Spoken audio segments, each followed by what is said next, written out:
कहते हैं कि क्रोध में व्यक्ति खुद का भी नहीं रहता। क्रोध में व्यक्ति अर्थहीन बातें करने लगता है। शास्त्रों में क्रोध को मनुष्य का सबसे बड़ा शत्रु माना गया है। मनुष्य क्रोध में अपना आपा खोकर कुछ भी कर बैठता है।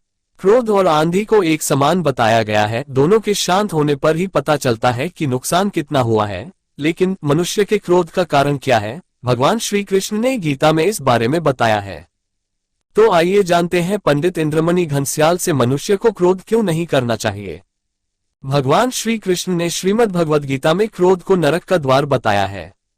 श्री कृष्ण ने कहा है कि जो मनुष्य बात बात पर क्रोधित हो उठते हैं वो जीवन में कभी तरक्की नहीं करते हैं और जीवन में हमेशा दुखी रहते हैं। क्रोध करने से मनुष्य कभी भी सही निर्णय नहीं कर पाता है, जिसके फलस्वरूप मनुष्य का जीवन और भी कठिन हो जाता है। श्री कृष्ण के अनुसार बेवजह किए गए क्रोध से मनुष्य को कोई लाभ नहीं होता है, उसको अपने कर्मों का फल भी नहीं मिलता और उसे कष्ट भोगने पड़ते हैं।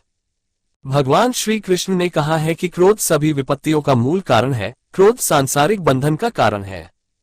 भगवान श्री कृष्ण ने क्रोध को धर्म का नाश करने वाला बताया है, इसलिए मनुष्य को क्रोध का त्याग कर देना चाहिए। श्री कृष्ण ने बताया है कि क्रोध से भ्रम पैदा होता है, भ्रम से बुद्धि खराब होती है। जब बुद्धि व्यग्र होती है तो तर्क नष्ट हो जाता है। जब तर्क नष्ट होता है तब व्यक्ति का पतन शुरू हो जाता है। श्री कृष्ण ने भगवद गीता में क्रोध के कारण के साथ ही इसका निवारण भी बताया है। श्रीमद् भगवद गीता गीता के अध्याय 2 में लिखा है कि मनुष्य को निरंतर कर्म करते रहना चाहिए तथा फल की इच्छा नहीं करनी चाहिए और किसी भी कार्य को करने से पहले उसके परिणाम को जान लेना चाहिए।